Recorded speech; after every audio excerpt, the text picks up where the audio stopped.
é curioso saber qual é o tamanho da força do Lula, né? Eu acho que o Lula é maior do que o PT.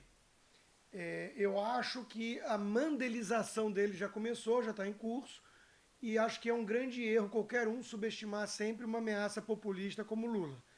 Ele conta com o apoio de intelectuais, de artistas, de muitos jornalistas, e todos esses vão estar atuando para criar a narrativa de que ele foi perseguido mesmo, é um perseguido político e está regenerado, ficha limpa e tudo mais. E que na época do seu governo o pobre tinha comida, não sei o quê, e aí vão comparar com a bonança lá causada pela China, no começo do governo Lula, antes dele e depois do seu poste, Dilma Rousseff, começarem a destruir tudo. Né? Então, assim, eu não subestimo. Acho que é um grande erro. Mas eu acho que essa força não é tão grande assim. E óbvio que seria legal, do ponto de vista de fortalecimento do imaginário democrático brasileiro, até das instituições, se alguém como Lula fosse derrotado de vez nas urnas, né? Porque criou também esse espectro de que ele não perde, ele é invencível. Mentira, ele perdeu 3 eleições seguidas até ganhar, mas depois, lançando mão de muito uso da máquina pública, né? Ele conseguiu realmente ser eleito, reeleito e emplacar a Dilma e depois a Dilma ser reeleita numa eleição muito estranha, né? Então, assim, eu não subestimo, mas eu acho que ele não tá com essa bola toda. Por quê? O PT levou um sacode nas eleições municipais, não tem mais mortadela entrando nos cofres de CUT, UNE e MST. A reforma trabalhista deu uma secada nos cofres desses sindicatos e tudo mais. Então, o PT não tem a capilaridade dos municípios, não tem os seus cabos eleitorais mantidos a tetas públicas, pelo menos não tantos como já teve, e perde força. E o próprio Lula, a imensa maioria da população brasileira sabe que é um ladrão. Não importa o que os seus colegas supremos tenham feito para aliviar sua barra. Então, eu não acho que ele tem essa bola toda. Mas é sempre um perigo. E aí vem um aspecto que eu não sei até que ponto eu confio nas urnas. Eu não sei. Né? Eu acho que tem que passar a questão do voto impresso, acho que é o mínimo para a gente poder fazer um double check ali e tudo mais. E eu não sei, nós estamos falando de um TSE hoje, comandado por alguém como Barroso, por exemplo, que faz live com o Felipe Neto, que faz live com 2 pré-candidatos, como o Huck, por exemplo, alfinetando o presidente da República. É alguém que quer empurrar a história na direção do que ele considera progresso, justiça racial e tudo mais. Assim, eu não confio. Eu olho, de novo, repito o que eu disse na primeira fala. Para mim, o principal adversário a ser enfrentado hoje é aquele que repete na cara lavada que nossas instituições estão funcionando perfeitamente no Brasil, que o Brasil é um país normal. Não, não é um país normal. Então, assim, eu desconfio. Mas eu acho que o Lula tem ali cativos algo como 20%, né, que é a turma que casa com o PT, mesmo que o Lula seja pego 15 a 20%, nem que o Lula, mesmo que o Lula seja pego, enfim, abusando de uma criança em praça pública. Né? É,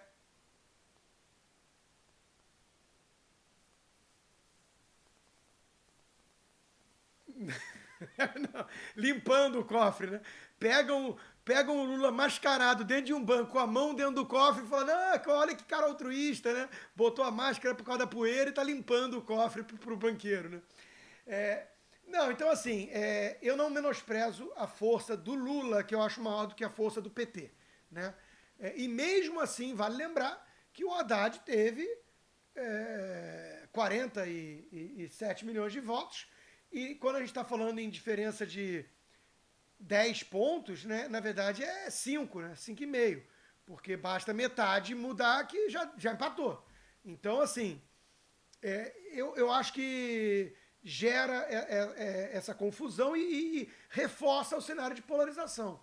Né? Enquanto o lulismo existir como uma espada sobre nossas cabeças, com a ameaça de um rumo à Venezuela, passando pelo estágio da Argentina, né, do Foro de São Paulo, eu acho que não tem espaço no país, infelizmente, para um debate mais moderado sobre coisas técnicas, sobre reformas e mais civilizado.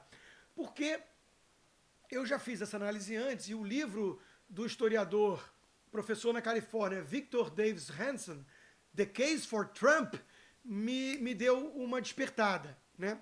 Ele traz ali a figura do herói trágico. Se a sua cidadezinha é tomada por bandoleiros, você não vai estar o Vitor é colunista da Gazeta do Povo. Não, e da Gazeta, exatamente. Mas assim, você não vai com a sua cidadezinha tomada por bandoleiros discutir, né? Não, eu acho que a reforma ideal, não, vamos conversar aqui com os tucanos de forma civilizada, com a direita conservadora e com uma esquerda e não sei quem. Assim, a sua cidade está tomada. É que nem uma outra metáfora, a sua casa está em chamas. Você vai apagar o incêndio, depois você vai se preocupar com o estrago e com a recomposição dos cômodos e no final com a decoração. Primeiro a estrutura, depois a decoração. Então, é mais ou menos análogo. Enquanto existia a ameaça do Lula voltar, né, que é olhar para a Venezuela, é olhar para a Argentina e entender o que isso significa, não vai ter espaço para essa conversa da Faria Lima, né, dos liberais personalité, alaranjados, uma coisa, né, nobre. Isso é uma viagem, uma ilusão. Sem falar que mesmo esses se mostram cada vez mais tucanos. E eu sou defensor de que o Brasil precisa de uma guinada mais conservadora, inclusive em termos de valores, em termos de costumes, né, a coisa exagerou. O pêndulo extrapolou para o lado, abre aspas, progressista. Esse é o tema do meu livro, Confissões de um Ex-Libertário. Então, eu acho que precisa de uma direita no poder. Agora, a direita bolsonarista é tosca, tem uma ala muito tacanha, muito tribal, muito virulenta. Tem e é. Então, é óbvio que para mim isso está muito aquém do que precisamos e do que desejamos como uma nação mais avançada. Só que nós não estamos lá. Nós estamos discutindo se vamos virar Argentina ou não ano que vem. Então, dá licença de eu estar mais preocupado em apagar o incêndio? Dá licença de eu estar mais preocupado em enxotar os bandoleiros da minha pequena cidade? Em vez de discutir se aquela biblioteca pública merece um mármore Carrara ou se tá bom um porcelanato? Sabe, assim, é uma coisa tão evidente para mim, é a palavra que eu tenho repetido, a expressão que eu tenho repetido, e que inclusive eu vi pela primeira vez na boca de um ex-colega e ex-chefe até, né, numa emissora de rádio, que se mostrou um desses tucanos, né, enrustidos, que dizia o seguinte: é importante ter, Constantino, senso de proporção, senso de prioridade. E eu concordava com ele, falava, exatamente, Felipe, é fundamental.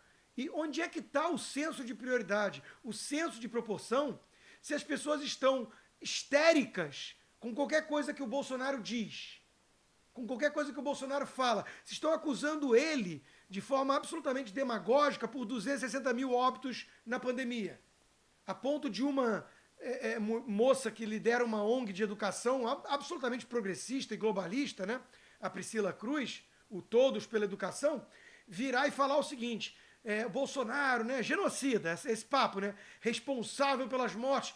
Aí o descaso do presidente, o mimimi, foi quando ele falou aquela frase lá do mimimi, vamos parar de mimimi. Ela falou, o mimimi está matando 260 mil pessoas.